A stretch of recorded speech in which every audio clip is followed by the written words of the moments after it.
오늘 말씀은 로마서 1장 6절 말씀입니다. 우리 로마서 1장 6절 말씀 한 절인데 우리 함께 말씀 봉독하겠습니다.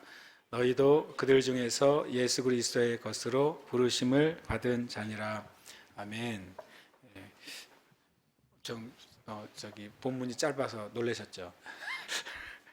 오늘 제가 나누고 싶은 주제는 그리스도인의 부르심입니다. 우리가 요즘 새벽에 로마서 말씀을 계속 나누고 있는데, 그래서 제가 또 로마서 말씀은 읽을 때마다 그 두 가지 마음이 같이 있어요. 로마서에 이런 구절이 있었다니라고 제가 이제 감탄을 하는 많은 구절이 로마서에 있어서 저는 이제 로마서 읽을 때마다 한 번씩 놀래고, 또 하나는 로마서 말씀이 참 은혜롭고 좋은데 어떨 때는 도대체 이 문장이 무슨 뜻이지? 막 이렇게 자주 읽을 때마다도 또 신기하게 다가오는 문장들이 로마서는 자주 있어요. 그래서 더 묵상하고 또 하게 됩니다. 그래서 새벽 예배 때는 이제 뭐 한 장에 한두 이틀 만에 한 장씩 나가니까 다시 제 로마서 말씀 이제 1장부터 다시 이제 묵상을 이제 하게 됐어요.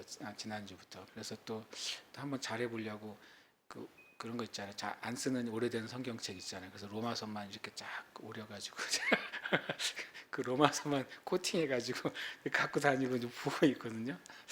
네, 근데 이제 이번 주에 이제 말씀을 더 보는데 이 로마서 1장 6절이 저한테 되게 이렇게 어떤 면에서는 따뜻하고 또 감사하게 이 문장이 저에게 다가오더라고요.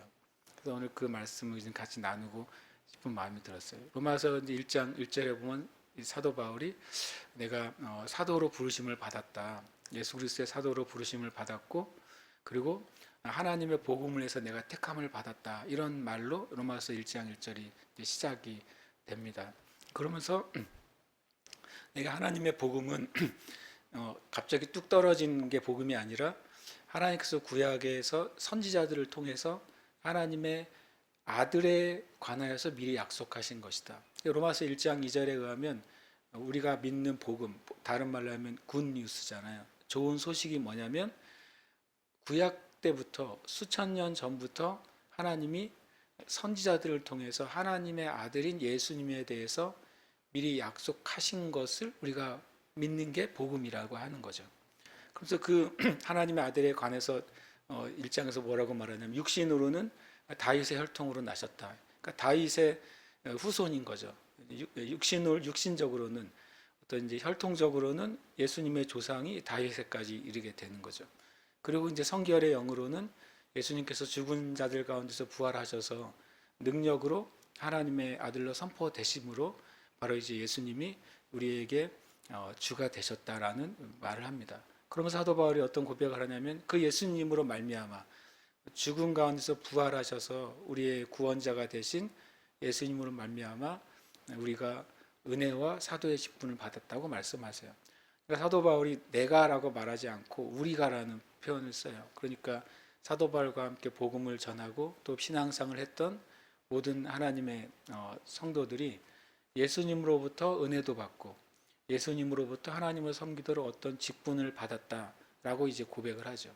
그리고 나서 이제 6절에서 뭐라고 말하냐면 너희들도 그들 중에서 예수 그리스도의 것으로 부르심을 받았다라고 이렇게 말을 합니다. 그러면 이제 모든 이제 로마서가 로마라는 그 도시에 살고 있는 이방인 그리스도인들을 위해서 썼잖아요. 그러면 모든 그리스도인들은 사도 바울이 그랬던 것처럼 예수님으로 말미암아 은혜도 받고 예수님으로 말미암아 하나님 나라를 섬기도록 어떤 직분도 받았다고 말씀하고 있는 거예요. 그 표현을 이제 우리가 예수님의 것이 됐다는 것, 그래서 그 예수님의 것으로 우리가 부르심을 받았다고 1장 6절에는 말씀하는 거죠. 저는 우리가 예수님의 것으로 부름받은 은혜가 무엇인지, 그리고 예수님의 이름으로 예수님으로부터 부름받았다는 것이 어떤 의미인지 오늘 나누길 원합니다. 요즘 제가 이제 새하고 좀 싸우고 있어요. 새하고 싸우는데 무슨 싸움이냐면 저희가 이사를 갔더니 우리 집 앞에 주인분께서 무화과 나무를 하나를 심어 놓으신 거예요. 처음에 이게 무화과 나무인지 몰랐습니다, 제가. 근데 가보니까 이제 무화과 나무인 거죠. 진짜 그 무화과 나무가 바로 저희 집 앞에 떡하니 신겨져 있어요. 저희가 이제 이사를 가고서 제가 이제 어떤 기대를 가졌겠습니까? 아, 저 무화과나무의 열매를 내가 이제 먹을 수 있겠구나. 예수님처럼 내가 이렇게 그래서 기대를 하면서 이제 봄을 지나고 여름이 됐어요. 그러니까 6월 달쯤 되니까 무화과 잎이 진짜 무성해지더라고요. 그러니까 그 안에 여기 조그만 열매들이 나와요. 그게 이제 예수님이 그 맛을 보기를 원했던 그 무화과나무 열매죠. 그게 그걸 이제 파계라고 합니다. 파계. 그러니까 6월 열매죠. 이거는 이제 본격적인 진짜 열매가 아니라 이제 그 나무가 살아 있다는 증거. 앞으로 진짜 열매가 나올 거라는 증거로 열매가 있습니다. 그 열매가 예수님이 찾았을 때 없었던 거죠. 열매 잎사귀만 무성하고 그 열매조차 없었던 거예요.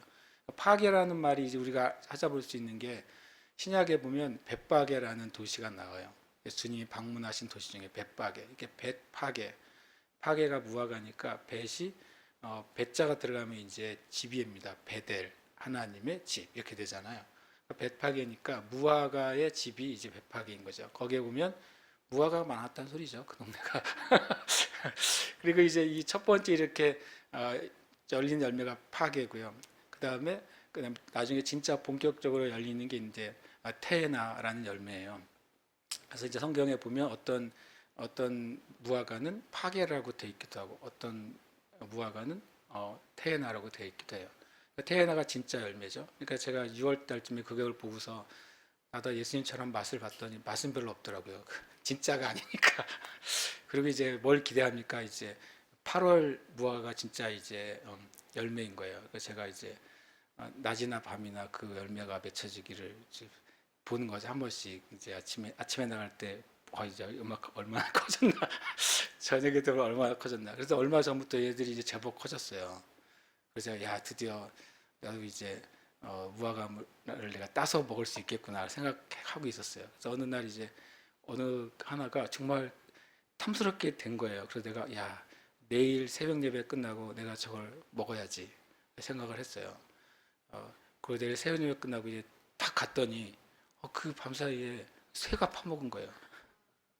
그 다음부터 제가 새와의 전쟁이 시작돼가지고 새가 빨리 찾아먹느냐 내가 빨리 찾아먹느냐. 그래서 오늘 아침에 제가 새벽 예배 끝나고 몇 개를 득템을 해서 몇 개 먹었어요.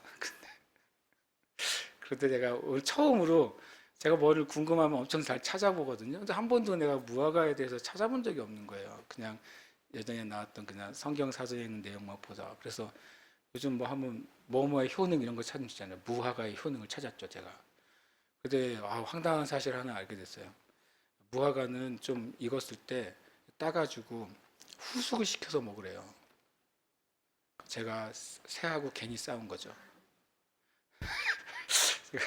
얼마큼 잘한 거를 다 따서 이렇게 익히도록 좀 숙성을 시키면 내가 새랑 안 싸우고 아침마다 새를 원망하지 않으면서 이놈의 새가 또 파먹었네 이러면서 싸우지 않을 수 있었잖아요. 제가 이 얘기를 왜 하냐면 말씀을 이제 오늘 말씀을 이제 제가 계속 묵상하고 준비하는데 그 생각이 드는 거예요. 내가 그러니까 하나님이 말씀이 우리에게 이렇게 오잖아요. 어떤 뭐 말씀을 읽다가 이게 감동이 되거나 설교를 듣다가 감동이 되거나 어떨 때 감동이 되기도 하고 어떨 때는 그 말씀이 이게 진리는 맞아. 그런데 내가 지금 먹을 수 있는 열매는 아닐 때가 있어요. 진리는 맞는데 나한테는 힘든 거예요. 이게 성경에서 말씀하시는 진리야. 그거는 내가 머리로는 이해가 됐는데 이게 정말 내 삶의 고백이 되고 그리고 마치 그 무화과가 익어서 먹을 수 있을 때까지 숙성될 때까지 내가 기다리지를 못하는 경우가 너무 많다는 걸 알았어요. 제가 얼마나 웃기냐면 그 다 익은 것만 먹으려고 다 익은 다음에 따려고 했더니 이놈의 새들이 다 나보다 훨씬 빨라요. 귀신같이 먹는 게 아니라 새처럼 먹어요. 그 밤사이에 다 알고서 그 단 거를 냄새를 맡아서 걔네들이 먼저 파먹잖아요. 근데 내가 만약에 이것이 내가 먹을 수 있는 열매라는 사실을 믿고 그걸 내가 따가지고 내가 그거를 읽는 시간을 두고 기다린다면 나는 새와 싸울 필요가 없잖아요. 새한테도 또 내가 온유해질 수 있잖아요. 그래 먹어라 네가. 나는 내 케이스 그럴 수 있잖아요. 무슨 생각을 하게 됐냐면 때때로 내가 내 안에 어떤 말씀이 흘러 들어왔을 때 다 익은 것만 먹고 싶은 거예요. 그러니까 어, 기도를 하는데 이루어지면 믿고 싶은 거예요. 이루어지는 조짐이 보여야 믿고 싶은 거예요. 근데 실은 말씀은 내가 믿은 다음에 이루어지는 게 말씀인데 내가 때로는 이 순서를 바꾸고 싶은 거야, 자꾸. 주님, 내가 기도하는데 기도가 응답될 뭔가 사인이나 조짐이나 느낌이 이루어지면 내가 믿겠습니다. 근데 성경은 뭐라고 되어 있습니까? 네가 먼저 믿어라 그래요. 네가 먼저 믿으면 뭐라고요? 믿음대로 되리라. 이 순서가 그거더라고요. 말씀이 진리라는 사실을 네가 알았으면 먼저 말씀을 믿어야 돼요. 그러면 성경은 뭐라고 되냐면 믿은 대로 그 다음에 된다고 했으니까 이게 순서라는 사실을 제가 깨닫게 됐어요. 그러면 내가 하나님 어떤 말씀이 나에게 이게 이해가 되고 이건 정말 진리구나라고 내가 알았으면 먼저 믿어야 되는 거죠. 먼저 내 심령에 그것을 딱 간직해야 돼요. 새가 가져가지 못하도록. 우리가 씨 뿌리는 자의 비유라고 말하기도 하고 네 가지 밭의 비유라고 말하는 비유 첫 번째 밭이 길가 밭이잖아요. 거기에 뭐라고 말하냐면 말씀을 들을 때라고 말합니다. 말씀을 들은 사람이에요. 길가 밭도요. 말씀을 들을 때 그 말씀이 심겨지지 않으면 어떻게 돼요? 새 공중에 나는 새가 와서 그것을 먹어버린다고 말하는 거죠. 그 길가 밭의 문제는 뭐였던가요? 말씀을 들었는데 그것을 자기의 마음 안에 넣는 것을 안 한 거죠. 말씀이 뿌려졌는데 그 길가에 떨어지는 것은 뭐냐면 그 씨가 그 흙 안으로 들어가지 못한 상태에 있으니까 공중에 나는 새가 그거를 아주 쉽게 집어 먹습니다.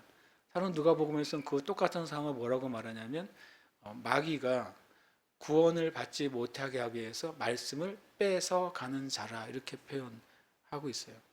여러분 우리가 하나님 말씀을 읽을 때 또 묵상할 때 말씀을 들을 때 이것이 진리다라고 내 안에 딱 확신이 왔으면 그것을 먼저 내가 마음에 담아야 돼요. 그리고 그것을 지켜야 돼요.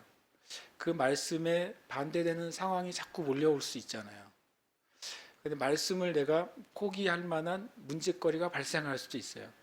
나는 이 말씀 믿고 있는데 이 말씀대로 일이 안 될 수도 있어요. 그럼 우리는 이게 좀 잘 이루어질 조짐을 보고 싶은 거죠. 먼저 뭔가 사인이 있고 뭔가 신호가 오면은 내가 말씀을 믿고 싶은 거죠. 그러나 우리는 먼저 예수님 말씀대로 네가 믿어라. 믿으면 믿음대로 될 것이다. 이 씨름을 해야 되는 거예요. 저와 여러분이 어떤 말씀 하나를 이것이 진리라고 알게 됐다면 그럼 우리가 이제 우리의 심령 안에서 익혀야 돼요. 그리고 그것이 내 마음의 열매가 되고 내 삶의 열매가 되도록 하시길 축복합니다. 오늘 말씀도 저 마찬가지였어요. 제가 이 말씀을 이제 제 마음 안에서 익히고 싶었죠. 너희도 그들 중에서 예수 그리스도의 것으로 부르심을 받은 자니라. 우리 성도님들이 제 설교를 많이 들으셨을 테니까 주로 저는 이제 본문에 관계된 다른 이제 말씀의 본문들을 계속 이제 나누잖아요. 그래서 이 말씀이 어떤 의미를 가지는지를 나누잖아요. 이번에도 6절 가지고 많은 이제 이 관계된 성경 구절들을 제가 또 생각하고 묵상하기도 했어요. 그런데 이번에는 제가 이걸 이제 마음에 계속 두고 있다 보니까 어떻게 보면 모르는 단어도 아니고 교회 다니는 사람들이 경험해 보지 못한 단어도 아닌데 이걸 어떻게 나누면 좋을까라고 계속 제 마음에 두고 있었어요. 그러다가 이제 이 부르심에 관계된 책이 하나가 제가 이제 떠올랐어요. 예전에 읽으면서 참 제가 너무 그 은혜를 받은 책인데 그 책에는 부르심에 대해 몇 가지 중요한 진리를 말해주고 있었거든요. 그래서 제가 그걸 찾아서 오늘은 그 책에 있는 몇 개의 문장을 좀 나누고 싶다는 생각이 들었어요. 첫 번째 나누고 싶은 책은 하나님의 부르심이란 책이에요. 지금은 이제 사람들이 많이 잘 모르는 것 같습니다. 제가 2008년에 산 책인 것 같고요. 그리고 이 책이 나온 건 2001년 정도인 것 같아요. 릭 조이너 목사님이란 분이 쓴 책이에요. 근데 이 책의 하나님의 부르심에 이분이 이제 어, 환상을 경험하게 되고 거기서 주님과 이제 대화를 나눈 것들이 책이 됐어요. 근데 거기에 이제 이런 내용이 있어요. 이제 조현희 목사님이 그 하나님의 영광을 딱 만나니까 그 환상 가운데 너무나도 크고 거룩한 것을 큰 존재를 만나니까 자기 자신이 아무것도 아닌 것처럼 느껴지는 거예요. 그거 뭐 당연하지 않겠어요? 나보다 덩치가 엄청 큰 사람 앞에 내가 서 있으면 내가 작게 느껴지는 거잖아요. 엄청 큰 산 앞에 서 있으면 내가 또 작게 느껴지잖아요. 마치 그것처럼 이 목사님도 내가 얼마나 작고 초라하고 죄인인지 그걸 이제 생각하게 된 거예요. 주님은 엄청 크시고 나는 작고 초라하고 부족하고 죄인이야. 이런 생각을 하고 있을 때 놀랍게도 하나님이 주님이 분노하시는 거 감정을 느끼게 돼요. 환상 가운데. 되게 나에게 은혜로 임하셨는데 왜 주님이 분노하시나? 그러면서 그것에 대해서 주님 이런 말씀하신 걸 제가 읽어드릴게요. 주님이 이제 이 조인에게 항상 이런 말씀하세요. 내가 너를 사용하려는 것은 너의 능력 때문도 아니고 가치 때문도 아니다. 네 자신의 부족함을 보지 말고 나의 온전함을 바라보아라. 자신의 무가치함을 보지 말고 나의 의를 바라보아라. 네가 쓰임을 받는 것은 나로 말미암은 것이지 결코 너에게서 난 것이 아니다. 네가 네 자신의 부족함을 바라보기 시작할 때 너는 나의 분노를 느꼈을 것이다. 이것은 모세가 자신의 부족함을 내게 하소연하기 시작했을 때 내가 그에게 느꼈던 바로 그 분노이다. 나를 바라보기보다 자신을 바라보는 것이 곧 내 백성 중에 내가 원하는 대로 사용할 수 있는 자가 극히 적은 주된 원인이다. 이 그릇된 겸손함은 실제로 인간을 파멸하게 하는 교만이다. 그게 거짓 겸손이라는 거예요. 하나님이 우리를 만나 주셨을 때 내가 죄인이고 무가치하고 아무것도 아니고 나는 참 쓸모없어요 라고 하는 고백은 겸손이 아니라 잘못된 겸손이고 교만이라고 하는 거죠. 너는 결코 네 자신을 네가 원하는 모습으로 만들 수 없다. 그러나 내가 그렇게 할 수 있다는 사실을 너는 믿어야만 된다. 그러면서 이렇게 조연아가 이런 책 이렇게 말했습니다. 나는 어떻게 해야 하나님의 임재 안에 거하면서 예수님의 생명이 나를 통해 다른 사람에게 흐르게 되는지를 알기 원했다. 나는 하나님께서 나를 사용하시도록 성령 안에 거해야만 했다. 이것이 하나님의 부르심이었다. 그리스도인의 부르심은 뭐냐면 하나님께서 나를 사용하시도록 내가 성령 안에 거하는 겁니다. 우리는 부르심 하면은 어떤 사명이나 직책이나 직분이나 어떤 일을 생각하게 되잖아요. 근데 근본적인 모든 그리스도인의 부르심은 내 자신의 하나님께서 나를 사용하시도록 내가 늘 성령 안에 거하는 삶을 추구하는 거예요. 그럴 때 우리가 하나님의 부르심 안에 있는 것이죠. 만약에 요리를 잘하는 주부가 어떤 특별한 재료를 가지고 그 이제 재료를 다듬어서 요리를 만들려고 할 때 그 도마 위에 그 재료를 딱 놓으려고 할 때 도마가 엄청 지저분하고 더러우면 그 요리를 마음껏 만들 수가 없잖아요. 그러니까 도마의 부르심은 뭐예요? 그냥 자기 자신 깨끗한 상태가 돼 있으면 돼요. 자기가 뭘 하려고 하는 게 아니라 그냥 깨끗한 상태로 내 자신을 준비되어 있으면 그 위에 그 요리를 만드는 거는 다른 손길이잖아요. 우리가 때로는 우리가 우리 자신의 어떠함 때문에 하나님이 나를 통해 무엇을 하실까라는 것을 믿지 못하는 거죠. 이 책에 의하면 그런 이유 때문에 하나님이 하나님의 사람들을 많이 사용하지 못하신다고 말씀하세요. 그럼 저와 여러분이 내 삶에 내가 예수 그리스도로 부르심을 받았는데 그럼 내가 어떤 상태로 있는 것이 주님의 부르심에 합당하게 매일매일을 사는 것이냐? 그거 뭐냐면 바로 주님이 나를 사용하시도록 내가 성령 안에 계속 있기를 추구하는 것이죠. 이것은 다른 말로 하면 내 마음 안에 있는 하나님을 발견하는 거예요. 주님이 내 마음 안에서 어떤 생각을 넣어 주실까? 주님이 내 마음에 대해서 어떻게 말씀하실까? 이것을 계속 묵상하는 것입니다. 그리고 또 하나는 다른 사람에게 대해서 하나님이 어떤 일을 행하실까를 보는 거예요. 하나님 저 사람한테 하나님이 어떤 일을 하고 계시죠? 라고 물어보는 거죠. 우리는 다른 사람을 볼 때 우리가 얼마나 서로 다 똑똑하기 때문에 뭐부터 보게 됩니까? 그 사람에서 내가 어떤 점수를 매기게 돼요. 긍정적이든 부정적이든. 그렇지 않아요. 사람을 만나면 그 사람을 내가 나름 사람마다 각자의 기준으로 그 사람을 이제 바라보게 되는 거죠. 근데 그렇게 바라보지 않고 만약에 주님의 은혜를 구하면서 주님, 저 형제에 대해서는 주님이 어떤 마음을 가지고 계세요? 라고 우리가 물을 수 있다면, 그러면 우리가 계속 그 형제와 또 그 자매와 내 사이에서 하나님이 무슨 일을 할지를 깨닫게 돼요. 근데 계속 저 형제는 뭘 잘하지, 뭘 못하지, 뭐가 문제야, 저렇게만 안 하면 정말 좋을 텐데, 이런 식으로 우리가 바라보기 시작하면 하나님께서 그나 나에게 일할 자리가 없는 거예요. 우리가 내 안에 하나님의 그 뜻과 행하시는 걸 발견하는 것, 그리고 다른 지체 안에서 하나님이 어떻게 행하시는지 발견하는 것이 우리가 우리 자신을 주님이 사용하시도록 우리가 성령 안에 있는 길 중에 하나입니다. 또 우리가 성령 안에 있는 것은 말씀 안에 있는 거예요.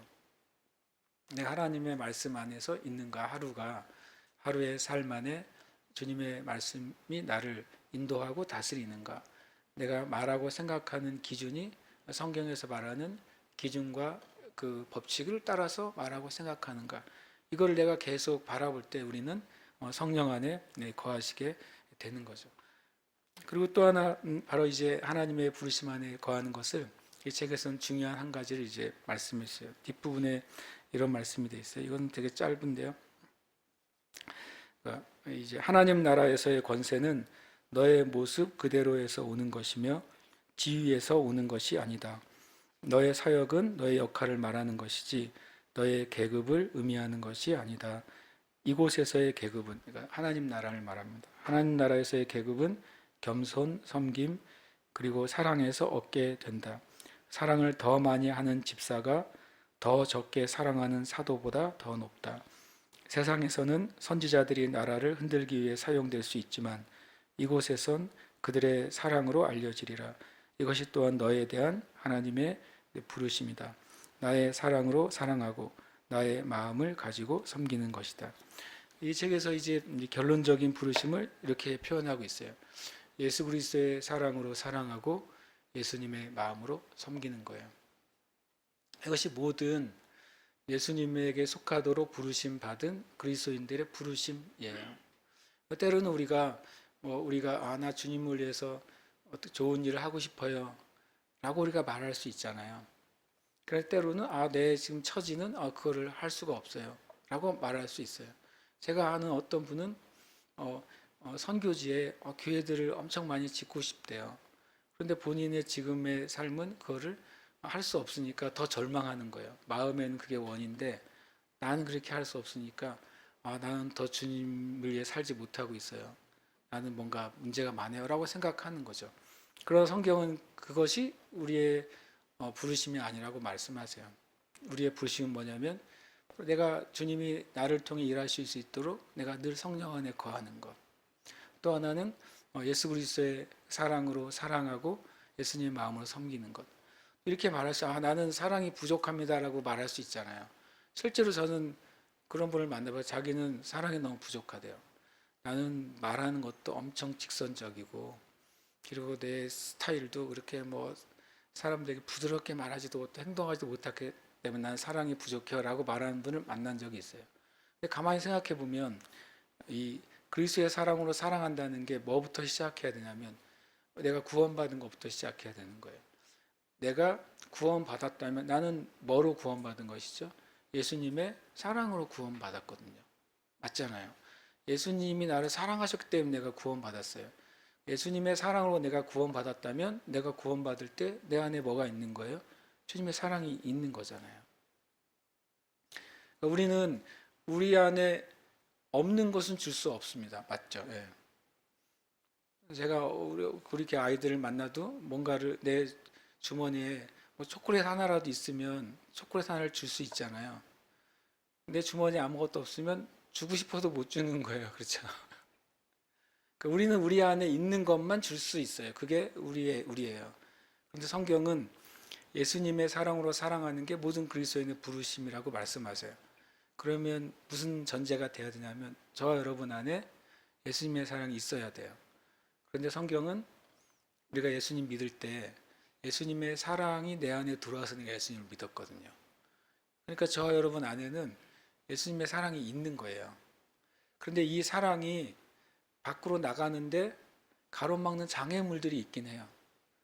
우리의 영적인 장애물도 때로는 있고, 또는 우리의 혼의 어떤 감정이나 또는 상처나 또 내가 가지고 있는 내 자존심이나 이런 것들이 장애물이 돼서 예수님의 사랑이 내 밖으로 나가는데 그것을 가로막을 때도 있는 게 사실입니다.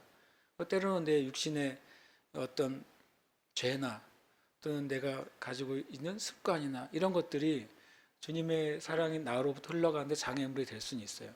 그러나 우리가 한 가지에는 분명히 믿어야 돼요.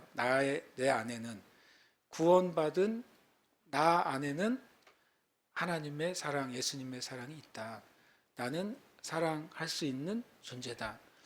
이것이 우리의 부르심이에요. 그 사실을 오늘 믿으시길 축복해요. 내 안에 주님의 사랑이 있고 난 그 사랑을 줄 수 있는 사람이야. 일단 이것만 굳게 믿는 것만으로도 우리 가운데 이 부르심 안에 거할 수 있는 것이죠. 그리고 예수님의 마음으로 섬긴다고 되어 있어요. 예수님의 마음은 성경에 너무 정확하게 나와 있어요. 주님이 나는 마음이 뭐라고요? 온유하고 겸손하다고 말했어요. 예수님이 하신 말씀이니까 따로 우리가 연구할 필요가 없어요. 예수님의 마음으로 섬기는 것은 온유하고 겸손한 마음으로 섬기는 거예요. 그래서 이것을 제가 막 설명해 보려다가 또 하나의 책이 떠올랐어요. 이렇게 주님의 부르심, 예수님의 사랑으로 사랑하고 예수님의 마음으로 섬겼던 한 사람을 이제 최근에 제가 열심히 책을 읽었어요. 한두 번 말씀드렸는데 그 조지 워싱턴 카버 전기를 제가 읽었는데 이 책을 이제 뭐 그렇게 두꺼운 책이 아닌데도 뭐 시간이 오래 걸려서 이제 어제 다 읽었거든요. 제가 읽다가 거의 끝날쯤 읽었을 때 옆에 있는 사모님한테 뭐라 그러는지 아세요? 제가 여보 이 성자가 한 명 여기 있어요. 내가 그랬어요. 진짜로 성자가 여기 한 명 있어요. 내가 몰랐다가 정말 여기에 성자가 한 명 있다는 표현을 했어요. 이 조지 워싱턴 카버는 이제 남북 전쟁 이후에 태어난 사람이죠. 1800년 후반에 태어났어요. 그리고 이제 노예 여자의 이제 아이로 태어났죠. 요즘 말하면 뭐라고 될까요? 아버지가 없는 노예 여자 아이의 아들로 태어났고, 그래서 생일이 없어요. 생일을 몰라요. 노예 아이로 태어났으니까. 그리고 교육도 받지 못했죠. 그런데 이 아이는 놀랍게도 하나님이 어떤 이제 소망의 불꽃을 넣어 주셔서 이 아이가 이제 배움에 대한 열정으로 가득하게 돼요. 거기에 보면 이런 내용이 있어요. 이제 이 카버가 어느 도시에 가서 이제 공부를 해가지고 대학에 입학 원서를 냈는데 합격이 돼요. 기적처럼. 그래서 몇백 킬로를 걸어가지고 대학에 갑니다. 총장실에 찾아가서 두드리고 제가 바로 그 조지 워싱턴 카버입니다. 라고 자기 소개를 했어요. 근데 그 총장의 첫 마디가 뭐였는지 아십니까? 아니 왜 당신이 흑인이란 말을 안 했습니까? 그래서 학교를 못 들어가요. 흑인이라는 이유 때문에. 그래서 그 도시를 나와서 다른 도시로 갑니다. 가서 이제 직장을 가지고 열심히 일을 하는데 당시 이제 그런 KKK가 있잖아요. 백인 우월주의 그런 단체들이 미국 남부에 많이 있었잖아요. 근데 밤에 자기가 보는 눈 앞에서 어떤 한 흑인을 그 백인 우월주의자들이 끌어내가지고 집단으로 폭행하고 묶어놓고 불질러 죽이는 걸 눈으로 봐요.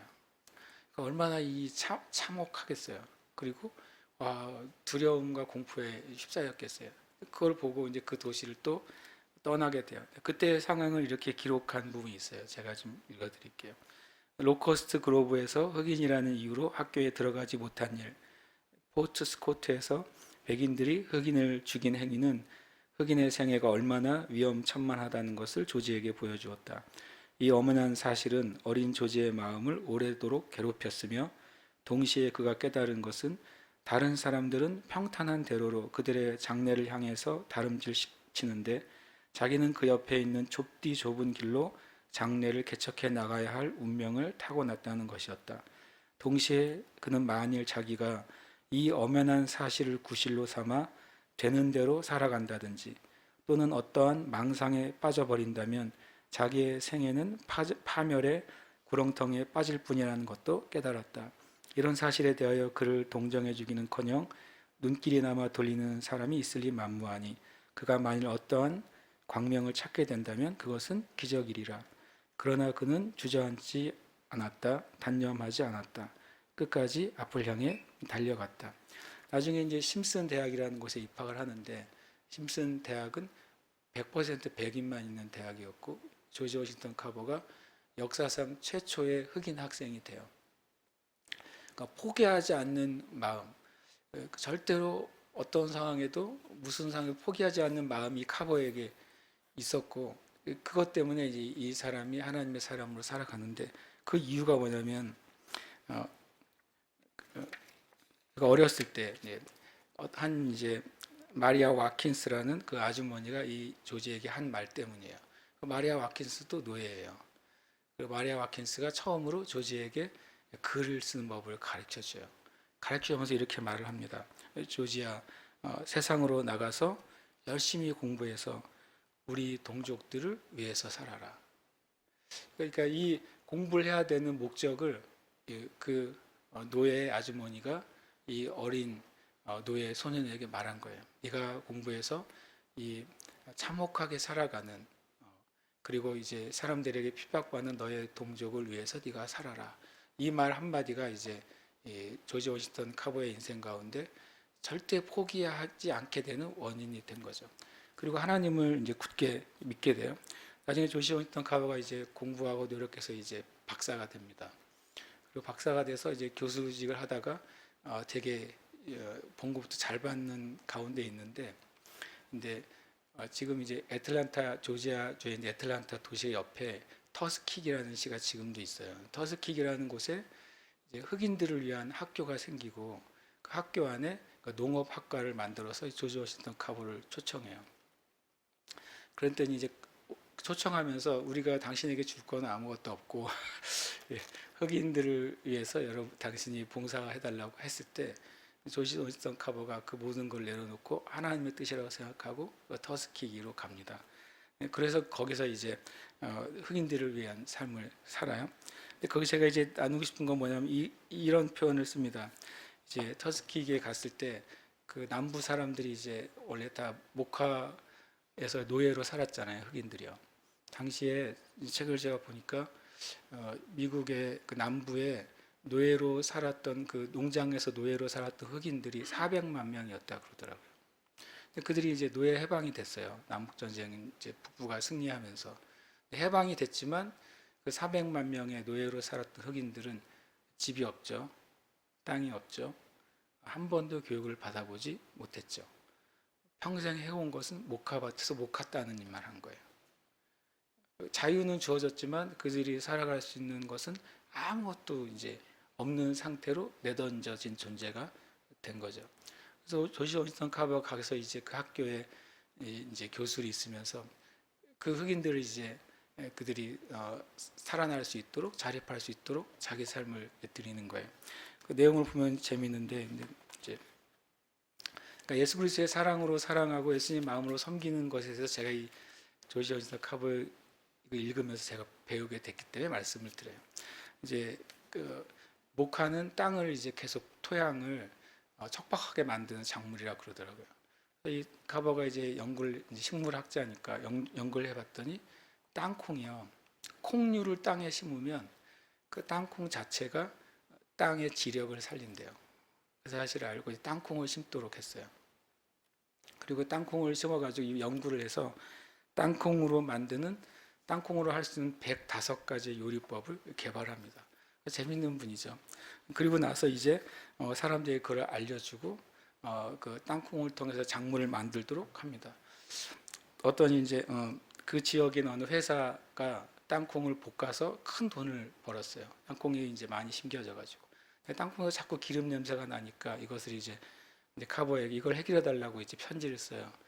그랬더니 이제 카버가 그 기름 냄새가 나지 않는 물질을 하나 개발을 해서 알려줘요. 그리고 더 더해서 잘 들어보세요. 땅콩에다가 초콜릿을 씌우는 방법을 개발해서 알려줘요. 그것이 그 회사의 최고 첫 번째 제품이 됩니다. 그래서 그 회사 회장이 와서 당신이 우리에게 이런 신기술을 가르쳐 줬으니까 개런티를 주겠다 그래요. 그랬더니 카보가 말합니다. 나는 하나님을 돕는 자이지 회사를 일하는 사람이 아닙니다. 한 푼도 이제 받지 않는 거죠. 수백 가지의 이제 땅콩으로 만드는 제품들을 만들어냅니다. 그 어떤 제품들을 만들었냐면요, 재미있는 걸 만듭니다. 땅콩으로 닭고기를 만들고요. 인조고기를 이미 이분이 100년 전에 만들었어요. 땅콩으로 샐러드, 아이스크림, 과자, 그 다음에 타이어, 그 다음에 대리석을 만들어요. 100년 전에. 독특한 분이죠. 그래서 모든 그 특허를 자기가 하나도 취득하지 않아요. 모든 회사, 모든 사람이 다 자유롭게 써야 된다고. 돈을 안 받는 거죠. 그러면서 그걸 이제 이렇게 만들게 된 그 이야기를 나중에 나이가 들어서 어느 대학에서 강연을 하면서 그 이야기를 적은 걸 제가 읽어드릴게요. 이렇게 말합니다. 나는 이 남부에 있는 흑인들이 너무 처참한 지형에 사는 걸 보고서 주님 앞에 기도를 한 내용이에요.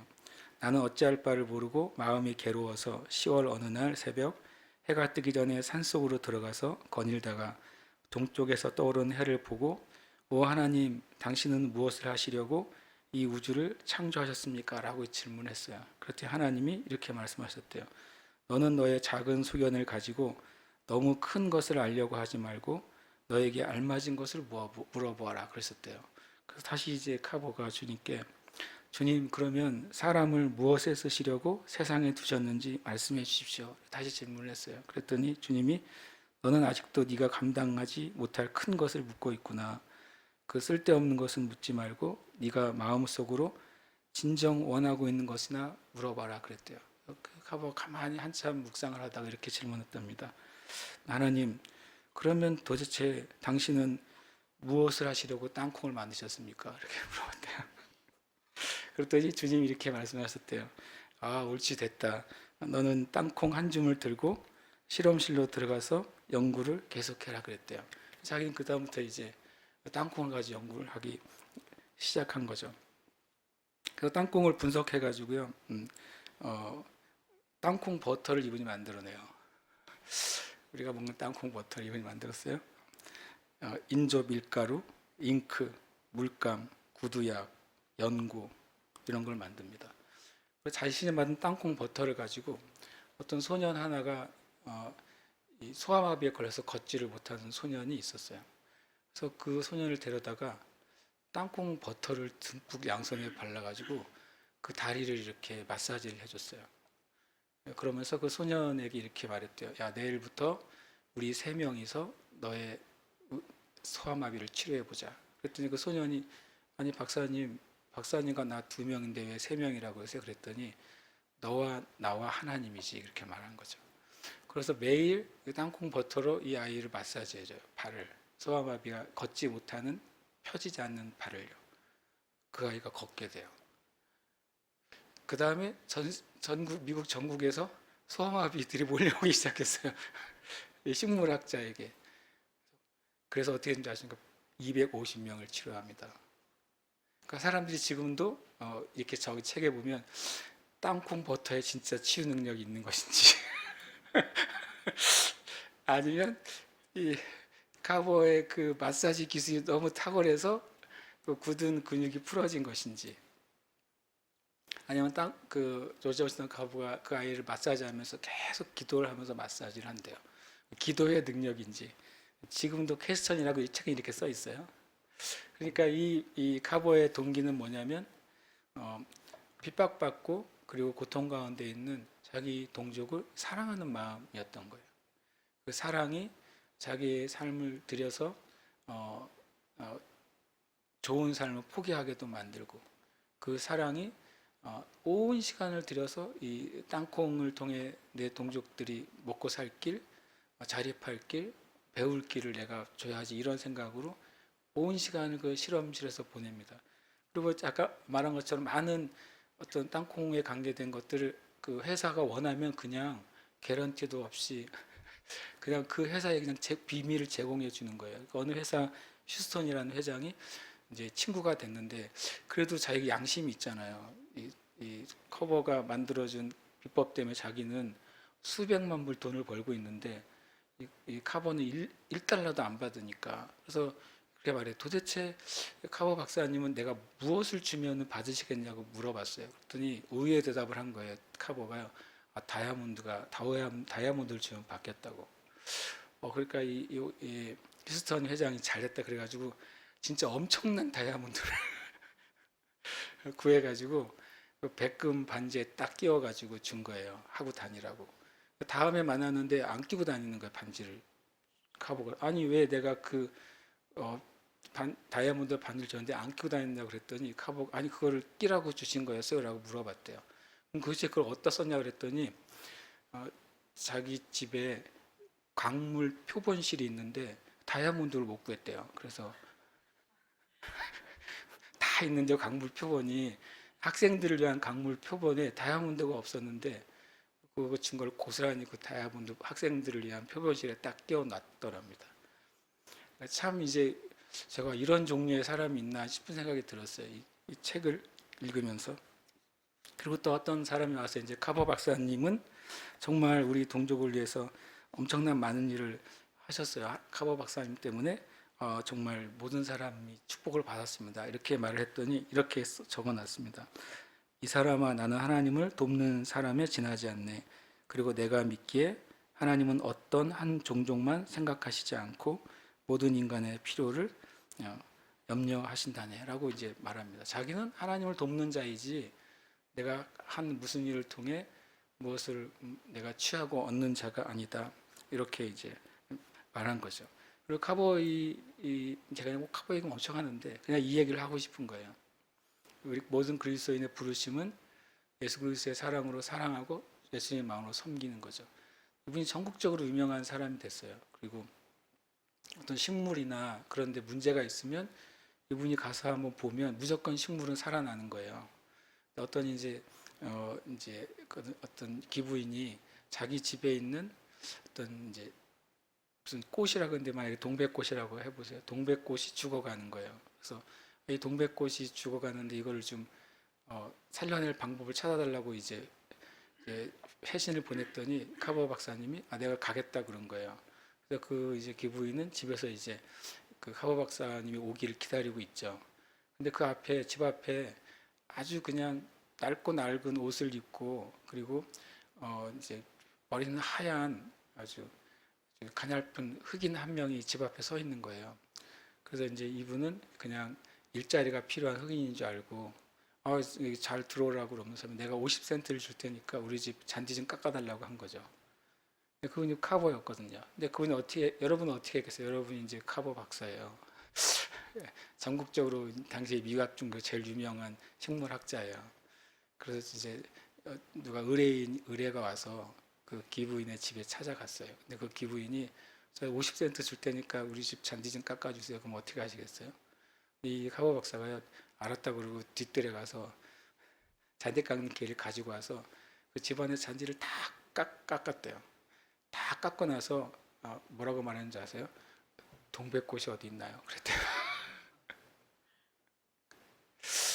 그래서 제가 하나님의 사랑을 가지고 예수님의 마음으로 섬길 수 있는 게 이제 무엇인가 하는 생각을 이제 갖게 됐어요. 제가 이 책을 읽으면서. 그러면서 이제 지금도 가면 이제 애틀란타 옆에 있는 터스킥이라는 도시에 카버 대학이 있고 카버 박물관이 있더라고요. 놀랍게도. 제가 그걸 가면 꼭 한번 가보고 싶은 장소가 하나 생겼어요. 이 카버가 유명해지기 위해서 공부한 것도 아니죠. 돈을 벌기 위해서 땅콩으로 수백 가지 제품을 발명한 것도 실은 아니고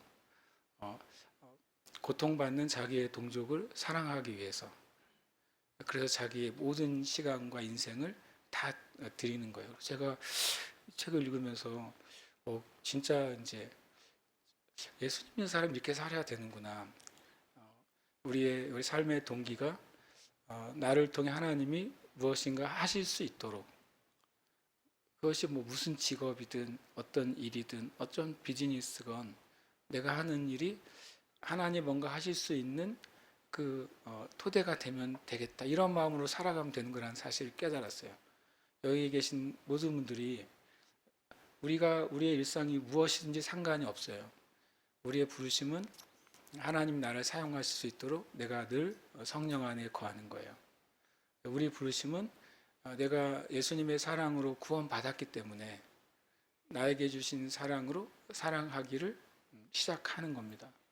예수님이 보여주신 온유하시고 그리고 겸손하신 모습이 되도록 내 자신을 드리는 거예요. 실은 그게 그리스도인의 부르심입니다. 우리가 많은 사람들을 이래저래 만나지 않습니까? 그때 우리가 그 사람 안에 주님이 어떤 일을 행하시고 계실까를 묻는 거죠. 때로는 그 사람이 예수님을 모르는 사람도 있고, 더 나아가서 예수님에 대해서 반감을 가지고 있는 사람도 있지 않겠어요?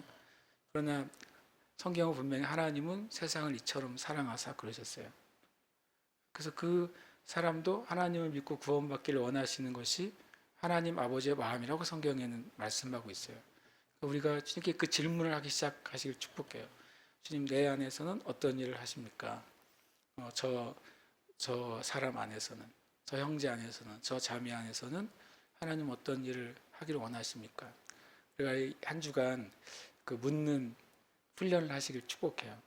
그럴 때 어떻게 보면 나한테 되게 부당하게 대하는 사람을 우리가 만날 수도 있잖아요. 나를 존중하지 않는 사람을 우리가 겪을 수도 있어요. 그럼 하나님은 저 사람을 통해 뭘 하고 싶으실까? 저 사람의 마음을 향해서 주님이 어떤 마음을 가지고 계실까? 내가 묻기 시작하면 우리는 성령의 안에서 우리가 살아갈 수가 있어요. 그리고 하나님이 그 일을 행할 수가 있어요. 이 책 뒤에 보면 이제 카보가 아주 유명하게 돼가지고 미국 의회에서 이 카보를 초청합니다. 이 땅콩에 대한 그 수많은 제품들에 대해서 나누고, 이제 외국과 땅콩의 수출 문제로 미국이 문제가 있었던 시즌이 있었대요. 그걸 설명을 듣겠다고 초청을 해요. 그러니까 수천 킬로를 갔죠. 수천 킬로를 가서 의회 앞에 기다리고 있는데 안 부르는 거예요.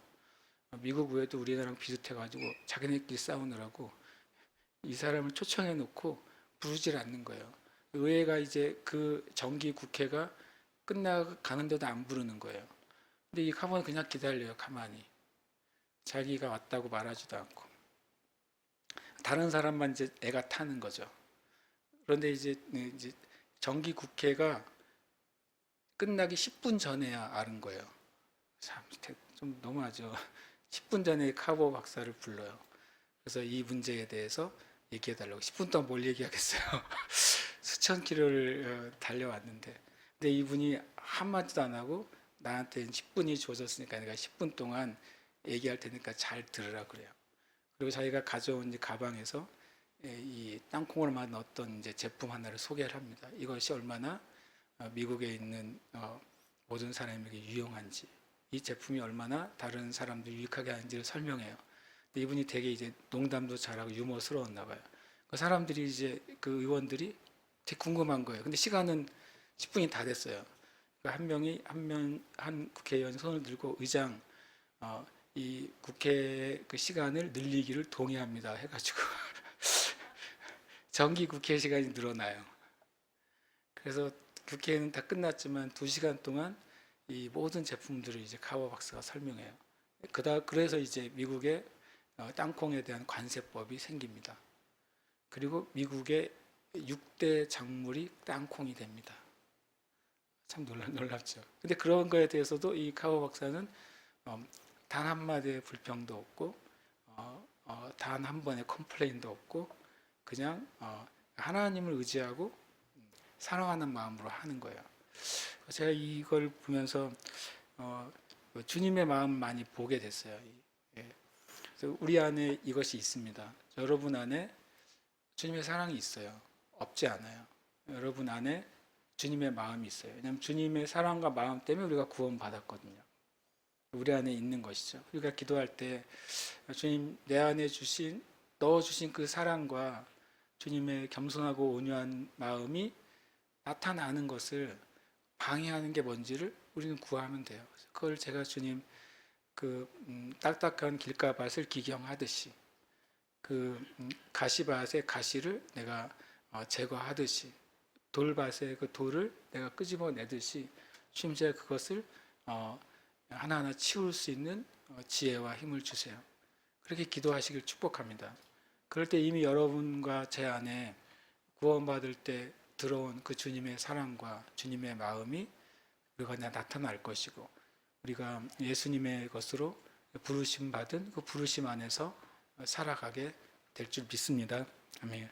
함께 이 시간 이제 고백하고 기도하십시다. 함께 고백하겠습니다. 하나님께서 나를 사랑하시도록 성령 안에 거한다. 나는 예수님의 사랑으로 사랑하고 예수님의 마음으로 섬긴다. 나는 예수 그리스도의 것으로 부름 받았으며 예수님에게 속해 있다. 아멘. 단순한 고백이에요. 그런데 이것을 저와 여러분이 굳게 믿게 되길 축복합니다. 단순한 진리를 굳게 믿을 때 진리의 역사는 기적같이 나타날 줄 믿습니다. 우리가 여기에 우리의 이름을 넣어서 고백하고 주님 제가 이렇게 거할 것입니다. 이 예수님에게 속한 자로 예수님의 소유로 예수님의 것으로서 전 이렇게 살아갈 것입니다. 우리가 이제 기도하는 시간 가시길 축복합니다. 함께 이름을 넣어서 우리 고백하고 기도하겠습니다. 하나님께서 고흥령을 사용하시도록 성령 안에 거한다. 고흥령은 예수님의 사랑으로 사랑하고 예수님의 마음으로 섬긴다. 고흥령은 예수 그리스도의 것으로 부름받았으며 예수님에게 속해 있다. 아멘. 살아계신 주님 감사합니다. 주님 참으로 부족하고 아무것도 아닌 저를 사용하시기를 결정하신 것을 인해 감사합니다. 주님 저의 삶을 통해 하나님의 일이 이루어질 것을 믿습니다. 저의 삶을 통해 하나님의 사랑이 나타날 것을 믿습니다. 저의 삶을 통해 하나님의 능력이 나타날 것을 믿습니다. 저의 삶을 통해 하나님의 구원이 나타날 것을 믿습니다. 하나님 내 자신을 주님의 사랑과 주님의 마음에 주님 열어드립니다. 주님 내 안에 부어주신 하나님의 사랑, 내 안에 임하신 예수님의 사랑, 예수님의 겸손하심과 온유하심을 인하여 감사합니다. 주님의 사랑과 겸손과 온유가 내 안에 나아가지 못하도록 가로막는 많은 장애물이 있습니다. 주님 딱딱하고 각박한 나의 심령이 있습니다. 주님 상처받은 나의 감정이 있습니다. 주님 내 안에 있는 악한 자존심이 있습니다. 하나님 내가 주님 앞에 회개하지 않는 죄가 있습니다. 하나님 이것들을 주님 앞에서 주님 끊어낼 것을 기도합니다. 그리고 그것을 말미암아서 주님 우리에게 넣어주신 하나님의 사랑, 놀라운 자비와 온유와 겸손함이 나를 통해 흘러가는 부르심 안에 있기를 간절히 구합니다. 온 교회 성도의 부르심 안에 있습니다. 예수 그리스도의 것으로 우리가 부름받았습니다. 예수님께 속한 자로 부름받았습니다. 예수님의 마음 안으로 부름받았고 예수님의 사랑 안으로 부름받았고 예수님의 능력 안으로 부름받았습니다. 하나님 일을 우리가 믿습니다. 이 일을 포기하지 않습니다. 하나님 그 말씀이 내 영혼에서 열매 맺힐 때까지 주님이 그것을 사용하실 때까지 말씀을 붙잡고 서겠습니다. 주의 은혜 위에 은혜를 부어주시고 주님을 더 전심으로 바라보게 하여 주시옵소서. 온전히 주님을 바라보게 하여 주시옵소서.